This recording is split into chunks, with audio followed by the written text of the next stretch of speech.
شوہر ہار گیا تھا مگر بیوی نے دعاؤں کو اسے پھر سے جیت لیا۔ رات کے 12 بج چکے تھے مگر اس گھر کی لائٹیں ابھی تک بند نہیں ہوئی تھیں۔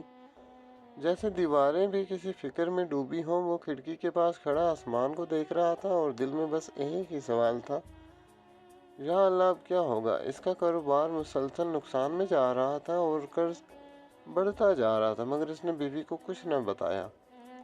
وہ جانتا تھا اگر اسے پتہ چل گیا تو وہ بھی راتوں کو جاگے گی اور وہ یہ سب برداشت نہیں کر سکتا تھا۔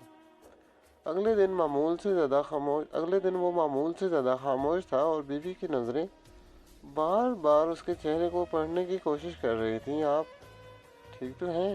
اس نے نرمی سے پوچھا، مگر وہ مسکرا کر بولا، بس تھکن ہے۔ مگر کیا واقعی صرف تھکن تھی یا کچھ اور؟ اس رات بیوی دیر تک جاگتی رہی، جیسے اسے کسی اندیکھے طوفان کی آہٹ سنائی دے رہی ہو۔ آدھی رات کے بعد جب سب سو گئے تو اس نے آہستہ سے جائے نماز بچھائی اور کمرہ بند کر لیا۔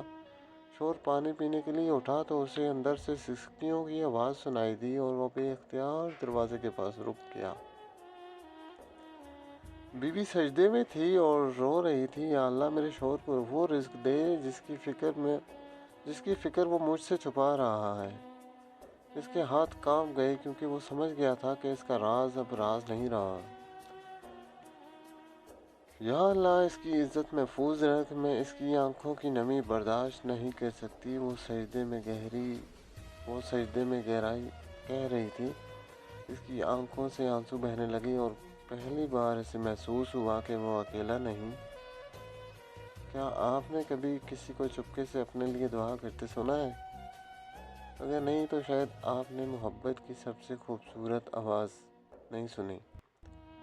وہ دیوار سے لگ کر بیٹھ گیا اور دل ہی دل میں کہنے لگا، میں سمجھتا تھا میں مضبوط ہوں مگر اصل طاقت تو اس کی دعا ہے۔ اگلی صبح وہ بوجھل قدموں سے گھر سے نکلا مگر دل میں عجیب سی ہلکی سی امید بھی تھی۔ راستے میں اچانک ایک پرانا دوست ملا جس نے کہا، میں تمہیں ہی ڈھونڈ رہا تھا، ایک نیا کام شروع کر رہا ہوں، مجھے تمہاری ضرورت ہے۔ وہ حیران ہو گیا، جیسے اندھیرے میں اچانک روشنی جل گئی ہو۔ کیا یہ اتفاق تھا یا کسی سجدے کا اثر؟ شام کو وہ خوشخبری لے کر گھر آیا اور دروازہ کھلتے ہی اس کی آنکھیں نم ہو گئیں۔ آج تمہاری دعا قبول ہو گئی، اس نے دھیمی آواز میں کہا۔ بیوی چونک گئی، آپ کو کیسے پتا؟ وہ مسکرا کر بولا، کل رات میں نے سب سن لیا تھا۔ اس لمحے کی آنکھوں میں آنسو تھے۔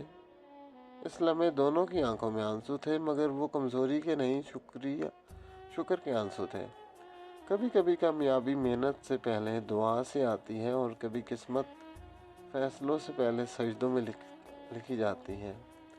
ہر کامیاب مرد کے پیچھے صرف ایک عورت نہیں ہوتی بلکہ اس کی وہ خاموش دعا ہوتی ہے جو آسمان تک جا کر لوٹتی نہیں۔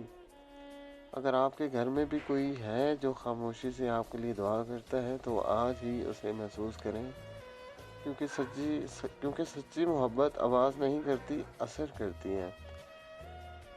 میری یہ ویڈیو دیکھنے کا بہت بہت شکریہ، اور اگر ہو سکے تو اگر میری ویڈیو آپ کو اچھی لگی تو اس چینل کو سبسکرائب ضرور کر دیں اور ویڈیو کو ایک لائک کریں، کومنٹس بھی ضرور کریں۔